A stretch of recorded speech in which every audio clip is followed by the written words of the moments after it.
Episode 71, tamat. Sudah beberapa musim terlewati, hari-hari keluarga Stefan menjadi lebih harmonis dan banyak kebahagiaan yang dirasakan. Saat ini Stefan baru saja keluar dari kamar mandi. Dengan handuk yang hanya melilit di pinggang dan rambut yang basah, dia menghampiri istrinya yang sedang berada di depan meja rias. "Sayang, apa yang sedang kamu cari?" tanya Stefan. "Aku sedang mencari lipstikku yang berwarna pink. Biasanya aku selalu menaruh di kotak ini, tapi sekarang tidak ada," jawab Alia.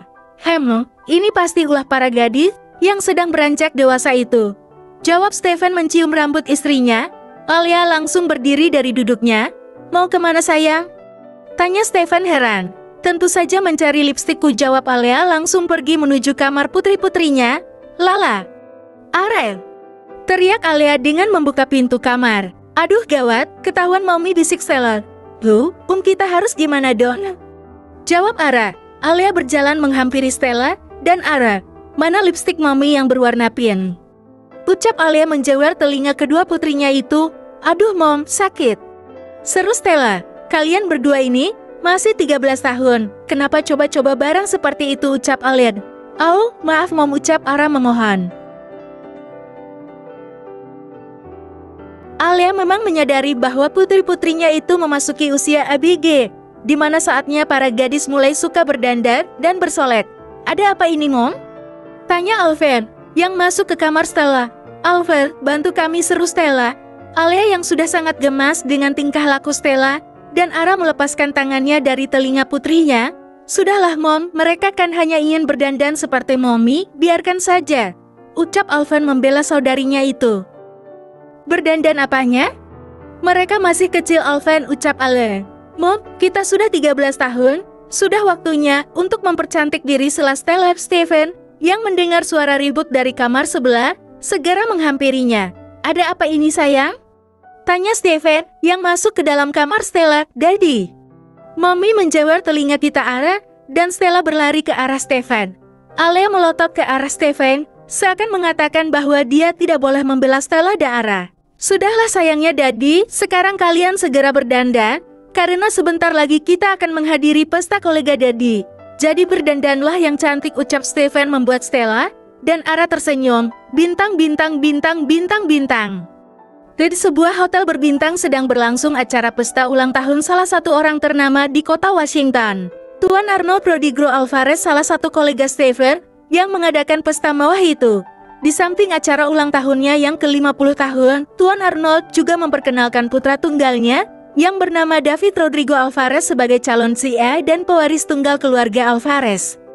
Semua pengunjung yang berada di sana sungguh takjub dan terpesona dengan pemandangan di depan mata mereka. David berjalan ke arah podium dan memberi sambutan. "Selamat malam untuk para petinggi dan para undangan yang hadir di malam ini. Saya akan memperkenalkan diri.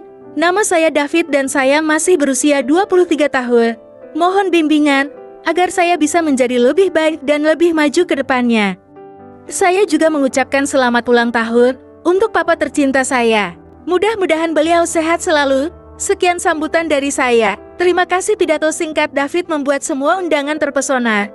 Tidak lain halnya dengan Stella. Sejak awal David naik ke podium, dia tidak berhenti menatap ke arah pria yang tampan itu. "Lalu, lap dulu ilarnya," bisik Ara. Seketika Stella mengelap bibirnya dengan punggung tangannya. "Ara, kamu mengerjaiku." "Hahaha, salah sendiri dipanggil dari tadi malah melongo lihatin umum itu," jawab Ara tergelak. Dia bukan umum ya. Usianya hanya terpaut 10 tahun dari kita. Tapi jujur aku menyukainya sejak pandangan yang pertama. Apa menurutmu aku sedang jatuh cinta?" ucap Stella. Ara hanya menggelengkan kepala. Dia tidak habis pikir dengan pikiran Stella. Kenapa juga dia harus menyukai om-om yang sudah tua itu? Batin Ara. Tapi bagi Stella dia harus bisa dekat dan mendapatkan hatinya David. Entah bagaimana caranya. Seperti saat ini, Stella menghampiri David yang sedang berbincang dengan sang daddy. "Hai, namaku Stella dan aku adalah putri dari Daddy Stefan," ucap Stella dengan menggandeng lengan Stefan. Stefan sedikit bingung dengan tingkah laku putrinya itu. Tapi dia harus meninggalkan Stella karena Tuan Arnold memanggilnya. "Iya David, dia adalah putriku, mudah-mudahan kalian bisa berteman. Aku pergi ke sana dulu ya sayang," ucap Stefan mengelus rambut Stella. "Hai Tuan David," sapa Stella tersenyum. Setelah itu Stephen pergi ke tempat Tuan Arnold yang sedang menunggunya. Tatapan David begitu tajam terhadap Stella, meneliti dari atas hingga bawah. Gadis yang baru beranjak dewasa itu hanya tersenyum manis. "Cih, dasar gadis kecil," ucap David kemudian pergi dari hadapan Stella. "Hayon, mau kemana?" seru Stella. "Bukan urusanmu," jawab David. "Dasar sombong." Angkuh tapi sangat tampan gerutu Stella. Setelah itu David bergabung dengan orang-orang yang seumuran dan berbincang. Stella mengepalkan tangannya karena merasa terabaikan. "Awas kamu David Alvarez, akan kubuat kamu jatuh cinta padaku," batin Stella. Mulai dari itu Stella mengumumkan pada hatinya bahwa David adalah pria yang akan menikah dengannya kelak. Bintang, bintang, bintang, bintang, bintang.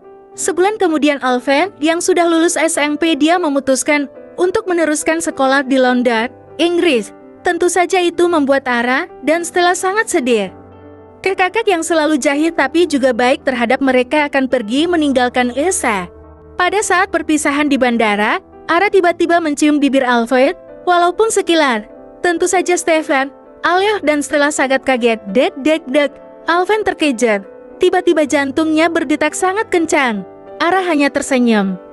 Stella yang melihat hal itu saat dia mau protes tiba-tiba sang daddy Stephen memanggil Alvin. "Alvin, waktunya berangkat. Sudah cukup acara perpisahannya," seru sang daddy. Alia merasa khawatir dengan keadaan ini. Apakah dia akan mengatakan yang sebenarnya pada anak-anak apabila sesuatu yang ditakutkan terjadi? Akhirnya Alvin masuk ke dalam pesawat pribadinya dan terbang meninggalkan Elsa menuju London. "Alvin, aku merasa sangat kehilangan dirimu. Entah perasaan apa yang kurasakan. Aku menyayangimu, Kak," batin Ara. Hari-hari pun berlanjut. Bulan demi bulan sudah terlewati. Ara akhirnya menahan rasa rindu yang dalam. Dia sering melakukan video call dengan Alvin saat tengah malam. Dan tepat pada waktu liburan semester dia menyuruh Alvin untuk pulang ke USA. Tentu saja hal tersebut membuatnya sangat senang. Tetapi setelah dia bertemu dengan Alvin, setelah kepergiannya setahun kemudian, hatinya benar-benar tidak bisa dikontrol. Rasa itu terlalu dalam. Rasa ingin memiliki. Rasa ingin terus bersamanya. Hingga pada suatu malam Alvin datang ke kamarnya, dan tiba-tiba dia memeluk gadis itu dari belakang. Jantung Ara berdebar sangat kencang ketika Alvin membisikkan sesuatu. "Ara, aku sangat merindukanmu. Apa aku boleh memelukmu sebentar?" bisik Alvin. Ara hanya mengangguk. Dia berbalik badan dan langsung memeluk Alvin erat. Rasanya sungguh nyaman. Dan sesuatu yang tidak terduga terjadi. Tiba-tiba Alvin mencium bibirnya, memamut lembut penuh perasaan. "Ya Tuhan, kenapa aku begitu menyukai ciuman ini?" batin Ara. Tapi setelah itu Alvin tersadar ketika Stella memanggil Ara dari luar kamar. Dia pun langsung melepaskan ciuman itu dan pergi begitu saja meninggalkan Ara sendirian. Mulai saat itu Alvin tiba-tiba berubah. Dia seakan menghindari Ara. Semakin lama semakin jauh membuat Ara begitu tersiksa. Alvin pun kembali ke London tanpa mengucapkan sepatah kata pun pada Ara. Sakit, sedih itulah yang dirasakan gadis itu. Alia dan Stephen yang menyadari tentang sesuatu yang salah akhirnya menceritakan rahasia yang selama ini mereka pendam. "Apa, Dad? Itu tidak benar kan?" seru Ara dengan menitikan air mata. Alia memeluk Ara erat. Sebenarnya dia tidak tega mengatakan yang sebenarnya bahwa Ara adalah bukan putri mereka. Ara yang masih shock dengan semua ini hanya bisa terdiam. Berhari-hari dia hanya mengurung diri di kamar. Alia dan Stephen sangat khawatir. Tapi mungkin itu adalah jalan yang terbaik untuk Ara. Alia melihat tatapan cinta dari putrinya itu untuk Alvin. "Ara sayang, Mommy meminta maaf karena tidak jujur selama ini. Tapi Mom dan Dad merasa bersalah apabila tidak menceritakan yang sebenarnya ketika kamu tersiksa dengan perasaanmu itu terhadap Alvin," ucap Alia memeluk gadis itu. Ara mendongak dan bingung dengan ucapan mominya. Alia tersenyum. Lalu dia melanjutkan bicaranya. "Bukankah kamu mencintai Alvin? Kecinta sebagai perempuan dan laki-laki? Tanyakan itu pada hatimu, Nat. Kami hanya ingin yang terbaik untukmu dan Alvin." Tamat.